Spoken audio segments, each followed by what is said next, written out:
I am Chief Shaka Zulu, Golden Feather, Black Mask in Indian tradition. I've been around the tradition over 20 years. I started with the music because I'm a musician by trade, and I've been in and actually initiated masking tradition artists for over 30 years. I was a part of a masking tradition before I started masking the Black Indian tradition, and also initiated in those societies. And this suit here is a suit that I labeled Shango, and it's the energy that comes out of Ifa, or some other traditions as well have the energy of Shango, like Lukumi, Santeria. This is actually the second Shango suit I've done. The first one I did was either 2010 or 2011. I'm not sure exactly what year. But what inspired that suit was actually, that's my energy, that's my head. I got my hand in Ifa many years ago, and most of my work that I put into this masking tradition is inspired by my African traditions that I'm born with, as well as understanding that that's the origin of my culture. So everything that I do in this tradition is always inspired by that. To know and understand that what we do today in New Orleans that we call carnival traditions are not new. You know, it's nothing new under the sun. There's an origin of those African carnival traditions. And I can honestly say that this Afro-New Orleans culture is not the beginning of it. You know, it's just an expression of it that comes from our DNA, that we came from many parts of what we know as the continent of Africa. How I got into this masking tradition called the Black Indians was, I think it was 1999, or I think that was the year. And I was watching a tribe called Yellow Pocahontas for many years because I really liked their style of sewing. One, the integrity to the tradition, two, and the tenure that the chiefs had in that tradition. One thing I noticed was there weren't very many chiefs of that tribe, meaning that when there is a chief, he's usually around for a very long time. And to me, that spells discipline. It also spells a sense of leadership. So that's what turned me on to it.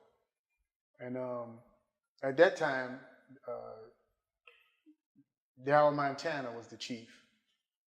And I talked to him about it, you know, because normally you're asked into a tribe, you don't just join it. And the first thing he did was ask my wife, because he know that it's a community tradition and it's also a family tradition. And it's not a decision that you can make on your own, because it's not just your time and money going to it. It's the family time and money going to it. As you notice in this tradition, not very many people can make a suit in 1 year by themselves. So I was inspired just by the sense of it being a community tradition, coming out of a culture which I was raised under my dad, Zohar Israel, that was involved in the community anyway. So it was a no-brainer for me, coming from a masking culture, going into another masking tradition. So I joined Yellow Pocahontas, and I was there for 18 years. I learned a lot. I learned the craft from the very start to the very end of it. And I was taught, once again by Daryl Montana. So the only thing I could say about that tribe is if you are dedicated to really learning the cultural traditions from the beginning to very limited innovations to today, then that was a good school for me to learn from. But one of the things I can say about myself is, coming from a different tradition, I've always been open to innovation. And understanding innovation in any culture is really based on the person and their input to the culture.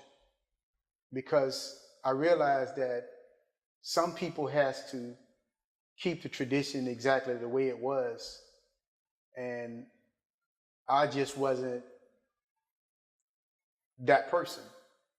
But I also understand that that part of the culture is always needed, because if somebody doesn't hold it to the original form, then as the years pass, you will see so much innovation to sometimes the culture change into something else. And you won't have a point of reference to what it once was if there isn't a particular entity or person or a tribe that keeps it exactly the way it was. So in that sense, I give great honor to the tribe Yellow Pocahontas, because as much as they can, they try to stick to that tradition. So if you're trying to speak about your culture yourself, a lot of times your voice is either not heard, or people hear it and act like they don't hear it, or it's usually shut down. So therefore, I took the axe and put it down the middle of the African face, meaning that I understand what's going on, and I'm not going to let anybody shut down the African part of my voice in this tradition. So that's what the mask with the axe in the face symbolizes. And also in the apron part, I'm very much inspired by the artwork of Yellow Pocahontas style, the three-dimensional style architecture of New Orleans. So it's very similar to the stuff that Tootie Montana would do, or Dow Montana may do.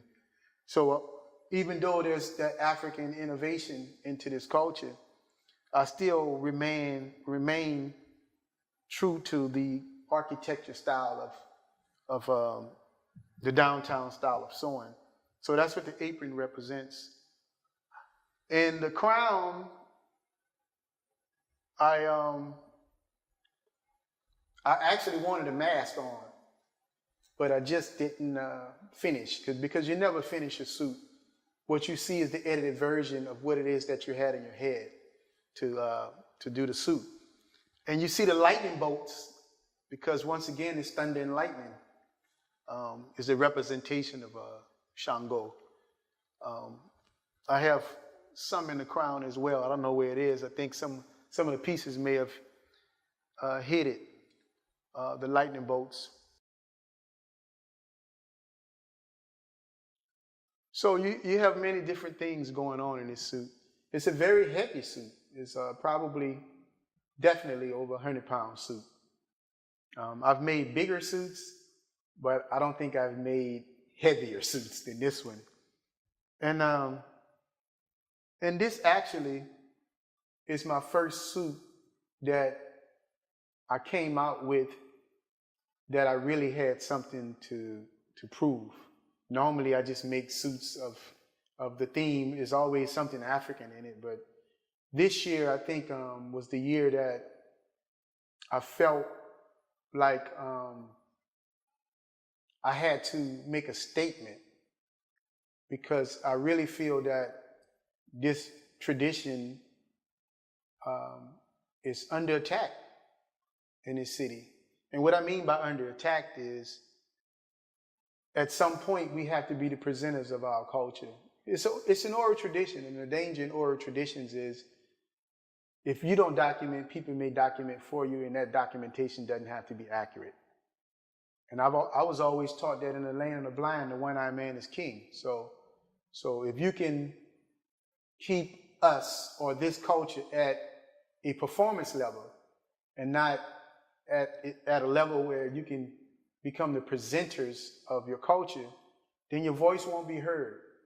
And that's why this was inspired by Voices of Congo Square, which I actually merged this culture into the African Carnival traditions of New Orleans into a play, a stage production, because I wanted to have a platform that's on a larger scale to be able to let our voice be heard, and not all the time our voice is heard. And I realized that traveling around the world, people want to hear our voice. So in many ways, this is a very important suit to me, because it was almost like my coming out, because I've been quiet for a very long time, and just watching things around me happen that I haven't been very pleased with, and just didn't know how to express it. You know, being a black man in the city of New Orleans, sometimes you have to be strategic in how you express your displeasure. For me, I've never really tuned into Mardi Gras, you know, because my thing has always been a different reason why we were masking. And for Carnival, you're so caught into the emotions of actually completing this project or completing the edited rendition of that project, to where I'm just 100% adrenaline and 100% spirit. So for me, Carnival, or some people may say Mardi Gras, it has always been a transformation experience, to where I normally don't reflect on it till after I come in and take the suit off and sit down and relax for a minute. So a lot of what takes place for me on that day is, it's almost like an out-of-body experience. I just enjoy being able to express myself as a cultural artist in this city, with relevance to the cultural traditions that was born in this city. So it has always been important for me in that regard. But just the experience of how you feel, and when you put that suit on, it's really something I can't really explain, because I'm not fully there usually till after the experience is all over. So that's pretty much what a typical Carnival experience is for me. Well, I first didn't hear anything, because my wife is usually with me, so she's pretty much let me know what people are saying. But I haven't started really listening to that until probably the last 2 or 3 years. And that's because when you start taking the suits to the next level, people have a certain expectancy of you. And when you have given them the next level of what they expect, a lot of times what you hear is, wow. Some people say Shaka and did it again. Or some people may say a typical Shaka Zulu suit. But for this year, I didn't hear much because I think it was so much of an anticipation of what it is that I was going to do, knowing that I was pretty much stepping out on my own for once. I didn't hear anything till really after St. Joseph night was over. And from what I heard, it was a few things. One was I took it to the next level, and that's a sign of just being humble enough to know that I come from a great teacher. The other part of it is, for the first time, I was into the suit personally, because for many years, I personally wanted to bring the energy of Shango to light. And I don't think I did that with the first suit, Shango suit I did. So I think sometimes when you're happy with your work, that's pretty much the completion of your spirit being brought out to the streets. And what people say is it really doesn't matter much after that.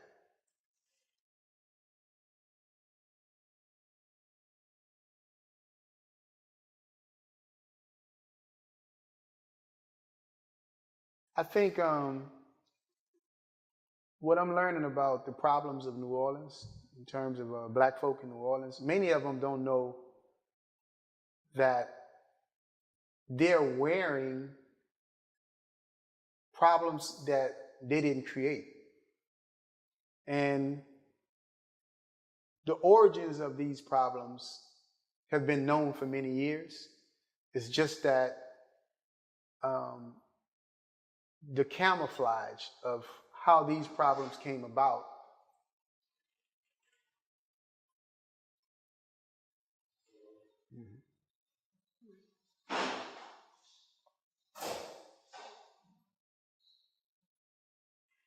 Let's start with the camouflage of the problem. the camouflage of these problems are becoming more and more strategic in how it's brought out. So I understand all of that, traveling the world and seeing that the problems that we have in New Orleans are problems that black people have around the world. So I think when you introduce a cultural city to the origins and the traditions of that particular culture, then people pay attention a lot more. So in order for us to fix some of the things that are happening, we have to go back to the root of why these things are happening.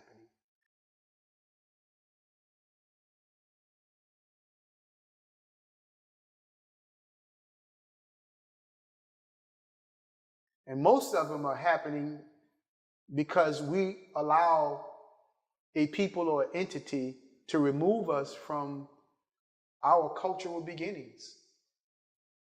So in that regard, we are responsible for that. But what I was saying earlier is, if you don't know the root, then how do you get to coming up with a formula to fix some of those problems? So this suit is almost like a communal representation of bringing back some of our old traditions. So if somebody sees it and doesn't understand it, at least it raises the question, what is it? Where does it come from? And do I come from where that comes from? And how does that relate to me today? You know what I mean? And some of those answers some of those questions can be answered by myself. Understanding both sides of it, the spiritual side of it, and what some people call the religious side of it, or the academic side of it, or the actual practitioner side of it.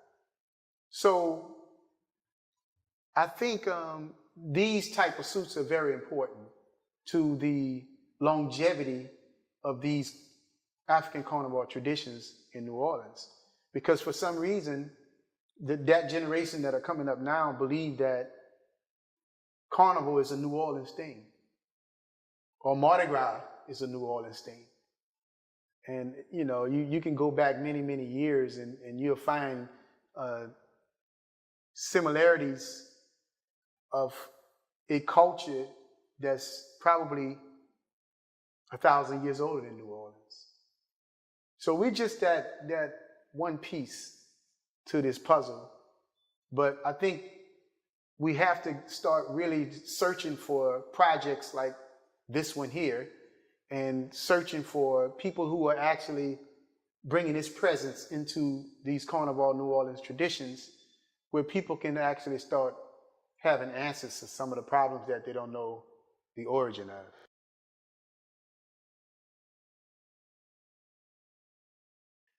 I would like to add that anything come out of your African mind is African. So don't be afraid to express yourself within this culture, because we weren't always able to do Mardi Gras with Europeans in this city. So we had to create our own carnival traditions in our own neighborhoods. So what comes out of that, as long as it's involving the children, as it regards to education, as it regards to our traditions, as it regards to the kids being involved in it, because sometimes you can get so caught up into your culture to where it becomes an adult culture. And an adult culture, one of the things I learned about that is, how long does it last if you don't have the next generation under you watching how things are being done? So, and if you don't be careful with that, then you become a tradition that people are running it based on their own personal experiences. And when it becomes personal, then it's not for the community anymore. So that's why I always say that these kids have a different mindset today, because we're in a different time. It don't mean that it's always wrong. It just means that it's a different time. So we have to start listening to their creative juices and their creative flow and what they bring to the table. Because if you don't teach it to them the proper way, or if they don't see it being portrayed in the proper way, then you will start experiencing the depth of a carnival tradition that is so profound, and that I view as the last culture in America that started by Africans born in America that's still in its original form.